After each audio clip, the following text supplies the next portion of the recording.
बहुत दिन हो गए हैं तुमसे बिछड़े, हाँ हाँ। बहुत दिन हो गए हैं तुमसे बिछड़े, तुम्हें मिलने को अब मन कर रहा है। अगर मैं तुमसे पूछूं कि बताओ इलेक्ट्रिक फील्ड क्या सर्कुलर लूप बनाती हैं या नहीं बनाती हैं, तो जिससे आधी अधूरी नॉलेज होगी वो तुरंत बोलेगा कि इलेक्ट्रिक फील्ड सर्कुलर लूप नहीं बनाती हैं, क्योंकि इतना ही पढ़ा होगा। और अगर जेईई मेंस या नीट या किसी भी कंपटीशन एग्जाम में आ गया, तुम अधूरी नॉलेज होगी, तुम गलत लगा के चले आओगे और यहीं तुम्हारे नेगेटिव मार्क हो जाएंगे। देखो, तो यहाँ जो कहानी आती वो आती नॉन कंजर्वेटिव फील्ड की फोर्स की, मतलब जो भी इलेक्ट्रिक नॉन कंजर्वेटिव फील्ड होती है, फोर्स होती है, वो कहानी हम यहाँ पढ़ने वाले हैं। लेकिन सबसे इम्पोर्टेंट बात आती है कि आखिरकार इन नॉन कंजर्वेटिव का कॉन्सेप्ट कहाँ से आया, वो भी समझाएंगे, पूरा डिटेल में समझाएंगे। इतना यकीन मानो कि आज की बात तुम्हारा नॉन कंजर्वेटिव फील्ड में, इलेक्ट्रिक वाले में, कोई भी डाउट्स नहीं रहेगा। देखो सुनो, तो बात ये होती है कि फील्ड को हम लोगों ने दो कैटेगरी में डिवाइड किया, एक होती है कंजर्वेटिव और एक होती है नॉन कंजर्वेटिव। अभी तक तुम जितनी फिजिक्स पढ़ते आ रहे थे, जितनी वो चीज़ें पढ़ के आ रहे थे, वो सब तुमने पढ़ा था कंजर्वेटिव फील्ड। कंजर्वेटिव फील्ड में ऐसा होता है कि एक क्लोज्ड लूप के अंदर वर्क डन की वैल्यू जीरो होती है, मतलब नेट वर्क डन जीरो होती है। जबकि नॉन कंजर्वेटिव में एक क्लोज लूप में किया गया वर्क की वैल्यू जीरो नहीं होती, उसके अलावा कुछ भी हो सकती है। तो देखो, आखिरकार हम बात करते हैं कि ये नॉन कंजर्वेटिव वाला कॉन्सेप्ट आया तो आया कहाँ से आया। तो आखिरकार हम चलते हैं इलेक्ट्रोमैग्नेटिक इंडक्शन की तरफ, क्योंकि ये जो स्टार्टिंग हुई, ये स्टार्ट हुई है इलेक्ट्रोमैग्नेटिक इंडक्शन से। इलेक्ट्रोमैग्नेटिक इंडक्शन में कहा जाता है कि induced EMF is equal to होता है d phi upon d t, और फ्लक्स की वैल्यू होती है बी ए कॉस थीटा। अगर किसी ने वीडियो देखी तो एक बात बताई थी, वो सबसे पहले फैक्टर था कि जब मैग्नेटिक फील्ड चेंज होती है तो किसी एक लूप के अंदर ईएमएफ इंड्यूस्ड होता है, फिर कह सकते हैं उसके अंदर करंट फ्लो होता है। देखो, जैसे मान लो ये रहा तुम्हारे पास एक कॉपर का लूप, ये रहा लूप। हम क्या करते हैं कि हम इसके पास एक मैग्नेट लेके आते हैं। मैग्नेट मान लो इसका ये नॉर्थ है और ये साउथ है। इस मैग्नेट, और देखो ऐसे है कि मान लो ये लूप है और यहाँ हमने लगा दिया एक छोटा सा बल्ब, जो मतलब हम क्या करते हैं कि जब हम इस लूप को इसके पास लाते हैं तो ये बल्ब ग्लो कर जाता है। क्या कर जाता है? ग्लो कर जाता है। क्यों ग्लो करता है? क्योंकि मैग्नेटिक फ्लक्स चेंज होता है। इतना बेसिक कॉन्सेप्ट तुम्हें पता होना चाहिए। लेकिन बात यह है कि आखिरकार इस लूप के अंदर, मतलब ये बल्ब ग्लो कर रहा है, इसका मतलब है कि इस लूप के अंदर करंट आया। जो इसके अंदर करंट होता है उसको कहते हैं इंड्यूस्ड करंट। अगर इसके अंदर करंट आया तो इसका मतलब है कि इसके अंदर इलेक्ट्रॉन मूव किए। अगर इसके अंदर करंट है तो इसका मतलब इलेक्ट्रॉन मूव किए हैं, और अगर इलेक्ट्रॉन मूव किए हैं तो इसका मतलब है कि इलेक्ट्रॉन के ऊपर कोई ना कोई फोर्स है, मतलब कोई ना कोई तो रिस्पॉन्सिबल है इलेक्ट्रॉन को मूव कराने के लिए। जैसे अगर मान लो तुम्हारे पास ये यहाँ बल्ब लगा है और ये लगी मान लो 10 वोल्ट की बैटरी। अगर यहाँ बल्ब जलता है तो समझ में आता है कि बैटरी से बल्ब जल रहा है, मतलब इलेक्ट्रॉन पे फोर्स लगा रहा है, इलेक्ट्रॉन से वर्क कराया जा रहा है, वो बैटरी की हेल्प से कराया जा रहा है। लेकिन दिक्कत तो यहाँ ये आ रही है कि ना देखो इसके अंदर बैटरी है, क्या है, ना ही इसके अंदर बैटरी है। और तुम एक चीज़ जानते हो कि अगर मान लो इसके ऊपर मैग्नेटिक फील्ड आ रही हैं, तुम ये भी जानते हो कि मैग्नेटिक फील्ड की वजह से वर्क नहीं होता है। इसका मतलब ये है कि मैग्नेटिक फील्ड किसी भी चार्ज से वर्क नहीं कर सकती हैं। इसका मतलब ये है कि अगर मान लो ये मैग्नेटिक फील्ड ऐसे रखी हैं और इसके अंदर मान लो कोई चार्ज ऐसे जा रहा है, तो इसकी स्पीड ना डाउन हो सकती, ना ज़्यादा, ना कम हो सकती, ना ज़्यादा हो सकती है। ये इसकी कहानी है। तो आखिरकार इसके पीछे का रीज़न क्या है? मतलब इलेक्ट्रॉन को कौन मूव करा रहा है? मतलब कोई ना कोई तो इलेक्ट्रॉन को मूव करा रहा है। तो इलेक्ट्रॉन को मूव करा रहा है, वो करा रहा है इसके अंदर इलेक्ट्रिक फील्ड। कौन करा रहा है? Electric field. अब तुम कहोगे आखिरकार इलेक्ट्रिक फील्ड आई कहाँ से? तो हम कहेंगे कि जब मैग्नेटिक फील्ड की वैल्यू टाइम के हिसाब से चेंज होती है तो ये क्या करती है? इलेक्ट्रिक फील्ड डेवलप कर देती है। समझे कि नहीं समझे? तो अगर हम इसी लूप को समझते हैं थोड़ी मोटाई से, देखो ये लूप रहा और ये ऐसा रहा, क्या रहा? इस तरीके से लूप रहा है। इसके अंदर मान लो इलेक्ट्रॉन है, ये रहे इलेक्ट्रॉन। तो इसका कहने का मतलब ये है कि इस लूप में मैग्नेटिक इलेक्ट्रिक फील्ड इस डायरेक्शन में हो, मतलब इस तरीके से डेवलप हो गई है। मतलब यही इलेक्ट्रिक फील्ड इन इलेक्ट्रॉन को मूव करा रही है। तो इसको बोलते हैं क्या? Induced electric field. और induced electric field circular loop बनाती हैं, याद रखना। समझे कि नहीं समझे? तो आखिरकार हमने क्या देखा है कि जो इंड्यूस्ड इलेक्ट्रिक फील्ड होती हैं वो सर्कुलर लूप बनाती हैं। तो हम क्या कह सकते हैं कि जो नॉन कंजर्वेटिव फील्ड होती हैं वो कहाँ से जनरेट होती हैं? वो होती हैं इंड्यूस्ड इलेक्ट्रिक फील्ड से। मतलब नॉन कंजर्वेटिव फील्ड कौन सी फील्ड होती है? Induced electric field. और कंजर्वेटिव फील्ड की कहानी कहाँ से आती है? वो आती है चार्ज से। चार्ज कब? जब चार्ज हो रेस्ट पे। और नॉन कंजर्वेटिव कब आता है? जब हो इलेक्ट्रोमैग्नेटिक इंडक्शन। वो भी कब? जब मैग्नेटिक फील्ड की वैल्यू टाइम के हिसाब से चेंज होती है। तो मुझे उम्मीद है कि बेसिक इतनी सी बात तो तुम्हें समझ में आ गई होगी। क्या आ गई होगी? अब किसी के दिमाग में क्वेश्चन आ रहा होगा कि आखिरकार ये इलेक्ट्रिक फील्ड है और इलेक्ट्रिक फील्ड एक वेक्टर क्वांटिटी है, तो आखिरकार इस इलेक्ट्रिक फील्ड का डायरेक्शन क्या होगा? तो मैं कहूँगा ये मान लो तुम्हारे पास लूप है ना, इस पे टेंजेंट ड्रॉ करो। तो इस समय यहाँ इलेक्ट्रिक फील्ड का ये रहा डायरेक्शन। जैसे मान लो मैग्नेटिक फील्ड ऐसे जा रही हैं तो इलेक्ट्रिक फील्ड का डायरेक्शन इसके जस्ट ऐसे है, इस तरीके से, मतलब टेंजेंट बना रही है। मतलब इलेक्ट्रिक फील्ड और मैग्नेटिक फील्ड एक दूसरे के परपेंडिकुलर हैं। ये बात समझने की थी। तो मुझे उम्मीद है कि यहाँ तक तुम्हें सस्ती सिंपल सी बात समझ में आ गई होगी।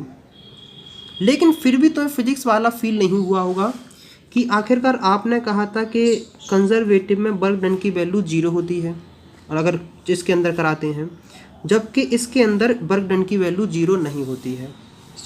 तो हम क्या करते हैं? अब हम आ जाते हैं फॉर्मूले पे। देखो कंजर्वेटिव में जैसे मान लो ये लूप है, और हम क्या करते हैं कि मान लो ये चार्ज रहा, यहाँ से लेके यहाँ तक दोबारा यहाँ तक आया, मतलब यहीं तक एंड आया है। तो इसके ऊपर मतलब इसके यहाँ इलेक्ट्रिक फील्ड लग रही होगी, लग रही होगी नहीं लग रही होगी? तो कंजर्वेटिव फील्ड में क्या होता है कि E dot dl is equal to 0। क्या समझे? अगर इलेक्ट्रिक फील्ड कंजर्वेटिव है तो ये होगा ये वाला फॉर्मूला।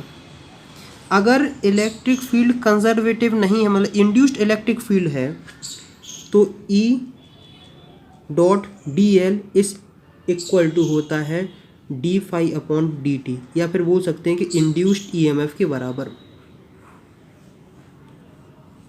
क्या समझे? तो अगर हम देखते हैं, हमें मान के चलते हैं कि इस हर पॉइंट पे इलेक्ट्रिक फील्ड की वैल्यू बराबर है, तो क्या, और इन दोनों में 90 डिग्री है, तो ये dl हो जाएगा। और आखिरकार इसका dl क्या होगा? इसका dl होता है 2πr। तो हमने देखा कि equal to 2πr is equal to EMF। तो तुमने क्या देखा है कि इलेक्ट्रिक फील्ड का मैग्नीट्यूड आ रहा है EMF/2πr। देखो बेसिकली देखो, हमने इलेक्ट्रिक फील्ड एक क्लोज लूप में ली है और इस क्लोज लूप में इसका इंटीग्रेशन करा, तो देखो इसका आंसर 0 नहीं आ रहा है, इसका आंसर इंड्यूस्ड EMF के बराबर आ रहा है। तो मुझे उम्मीद है कि यहाँ तक तुम्हें ये बात समझ में आ गई होगी। घबराओ नहीं, आखिरी में जितने भी तुम्हारे डाउट्स आ रहे हैं आखिरी में सब रिवाइज करा देंगे, सब कुछ दिमाग में सेट हो जाएगा। देखो अब बात एक और तुम्हें एक्सपेरिमेंट दिखाते हैं। हाँ, इसका मतलब ये है कि मान लो अगर इस पॉइंट से अगर दोबारा इस पॉइंट पे आते हो तो कंजर्वेटिव में पोटेंशियल डिफरेंस की वैल्यू 0 होती है, जबकि इसकी वैल्यू 0 नहीं होती है। एक बात तुम्हें और बता दें कि कंजर्वेटिव जो होता है, कंजर्वेटिव फोर्स फील्ड जो भी होती है, इसके वर्क की वैल्यू पाथ पे डिपेंड नहीं करती है। क्या?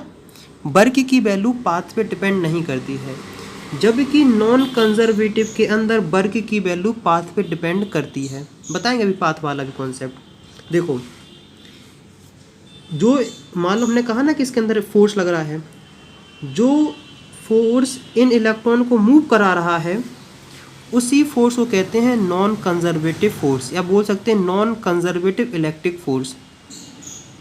इतना बात समझ में आई कि नहीं आई है? देखो, हाँ, अब एक अपन लोग करते हैं सस्ता सा सिंपल सा क्वेश्चन। जैसे मान लो कि एक क्या है, लूप है। किस चीज़ का लूप है? मान लो एक कॉपर का इस तरीके से लूप बना रहे अपन लोग। यहाँ हमने लगाया एक बल्ब और यहाँ लगाया हमने बैटरी, और फिर हमने लिया ऐसा, और यहाँ हमने दूसरा बल्ब लगा दिया है और ऐसे लगा दिया है। हम मान के चलते हैं कि इस बैटरी का पोटेंशियल डिफरेंस, मतलब इस बैटरी का जो ईएमएफ है, जो भी है, मतलब वोल्टेज, टर्मिनल वोल्टेज है, वो मान लिया हमने 10 वोल्ट। इसका रेजिस्टेंस हमने मान लिया है कितना है, इस बल्ब का रेजिस्टेंस हमने मान लिया है 2 ओम, और इस बल्ब का हमने रेजिस्टेंस मान लिया है 3 ओम। तो आखिरकार अगर हम निकालेंगे तो इसके अंदर 10 = 2 + 3 × I, तो I की वैल्यू आएगी 2 एम्पियर। अगर तुम 2 एम्पियर के बेसिस पे निकालते हो तो इसके अक्रॉस पोटेंशियल डिफरेंस की वैल्यू आएगी कितनी, 4 वोल्ट, और इसके पोटेंशियल डिफरेंस की वैल्यू आएगी कितनी, 6 वोल्ट। इतना बात कंफर्म हुआ कि नहीं हुआ? तो अगर हम देखें तो हम देखते हैं कि यहाँ से लेके यहाँ तक का पोटेंशियल डिफरेंस की वैल्यू कितनी है, 6 वोल्ट। समझे? इतनी बात समझ में आई कि नहीं आई है?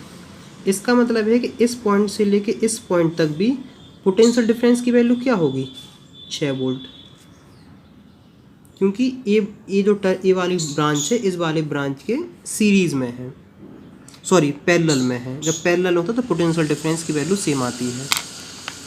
ये कहानी रहती है। अब मान लो तो कहानी बदल देते हैं। ये रही कहानी, हमने बैटरी हटा दी, ये बल्ब है, ये 3 ओम है और ये 2 ओम है। तुम्हारे हिसाब से ये है कि जितना पोटेंशियल डिफरेंस इस पॉइंट ए और बी के बीच में है, उतना ही पोटेंशियल डिफरेंस सी और डी के बीच में होना चाहिए। समझे कि नहीं समझे? और मान लो लूप रखा है और इसके अंदर टाइम बेरिंग मैग्नेटिक फील्ड पास हो रही हैं। कौन पास हो रही हैं? मतलब मैग्नेटिक फील्ड की टाइम के हिसाब से, टाइम के रिस्पेक्ट में वैल्यू चेंज होती जाएगी। तो जब ये मान लो ये कंडक्टर है तो इसके अंदर ईएमएफ इंड्यूस्ड होगा। जब इसके अंदर ईएमएफ इंड्यूस्ड होगा तो इसके अंदर करंट भी डेवलप होगा, तो बेसिकली बल्ब जलेंगे। लेकिन जो पोटेंशियल डिफरेंस ए बी के अक्रॉस है वो पोटेंशियल डिफरेंस सी डी के बराबर नहीं होगा। इतनी बात दिमाग में सेट कर लो। तो मुझे उम्मीद है कि यहाँ तक तुम्हें ये बात समझ में आ गई होगी। अब हर चीज़ रिवाइज कराते हैं और हर चीज़ समराइज कराते हैं। देखो, तो एक चीज़ तुम क्या लिखो, non conservative field. Non conservative field, इसकी डेफिनेशन लिखो, the electric field created by time varying magnetic field have no vanishing loop integral and are called non conservative field. हम ही लिखवा देते हैं, घबराओ नहीं। देखो, ये रही सस्ती सी सिंपल सी definition. the electric field created by time varying magnetic field have no vanishing loop integral and are called non-conservative field. Their loop integral are path dependent. मतलब ये पाथ पे डिपेंड करती है, और ये मैथमेटिकल लिखते हैं तो वही लिख देते हैं E dot d l is equal to d phi upon d t, या फिर लिख दो ई एम एफ के बराबर, इंड्यूस्ड ई एम एफ के बराबर। तो आखिरकार नॉन कंजर्वेटिव फील्ड समझ में आ गई कि नहीं आ गई है। अब डेफिनेशन लिखो किसकी, कंजर्वेटिव की। कंजर्वेटिव बेसिकली जो चार्ज रेस्ट पे होते हैं उनकी वजह से प्रोड्यूस करी जाती है। तो देखो, the electric field created by stationary charges have vanishing and path independent loop integral, such field are called conservative. तो इसका मतलब ये है कि E dot d l is equal to zero, मतलब इसकी जो वैल्यू होती है वो पाथ पे इंडिपेंडेंट होती है, जबकि नॉन कंजर्वेटिव में पाथ की वैल्यू इंडिपेंडेंट, मतलब पाथ की वैल्यू डिपेंडेंट होती है। देखो, इसके पोटेंशियल डिफरेंस की वैल्यू और इसके पोटेंशियल डिफरेंस की वैल्यू अलग अलग क्यों आ रही है, क्योंकि दोनों में अलग अलग पाथ है, इसलिए दिक्कत आ रही है। और जबकि इन दोनों में पोटेंशियल डिफरेंस की वैल्यू क्यों दोनों ब्रांच के अक्रॉस सेम आ रही है, क्योंकि इसमें जो, क्योंकि ये कंजर्वेटिव है,